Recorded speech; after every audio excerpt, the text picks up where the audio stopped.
We got Parker Thune on the line. You see his Twitter handle. It's easy, Parker Thune. Catch him at OU Insider on 247 Sports.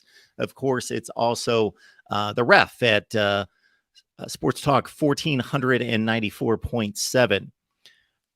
Parker, of course, so we had heard news just prior to the announcement that the join would happen with Oklahoma, Texas to the SEC in 2024, that they were negotiating obstacles, television deals to be made that might hold it up to 25. I never thought that it would last that long. I know that the SEC wants to get going with their future vision, and just to really, just the thought of Oklahoma and Texas sticking around the conference for that long, where both parties seem to want to move on, except maybe the Big 12 might want to hold on to some revenue there for as long as possible.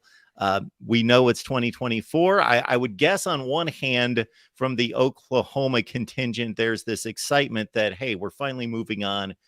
We're getting to the SEC, but then some sense of urgency that we got to get this program in shape. Yeah, certainly. And there are mixed emotions, as there always are with a move like that. I think on the whole, Oklahoma fans are excited about the move, especially seeing that Brent Venables and his staff have the ability to recruit an elite class, the number 4 class in the 2023 cycle, despite the fact that the on-field success hasn't even come yet, at least not to the extent that fans expect. And so there are sports like basketball and there are sports like softball where the dynamic's going to change going from the Big 12 to the SEC. But I think everybody looks at a move like this through the lens of how does it affect the sport of football? How does it affect the football program? And I think the rising tide lifts all boats.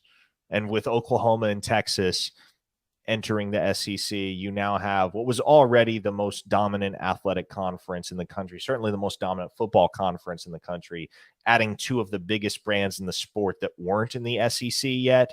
And so I think most everybody that looks at this rationally and looks at this holistically understands that this is a net positive, not just for Oklahoma, but for Texas, as well as for all the other 14 charter members of the SEC.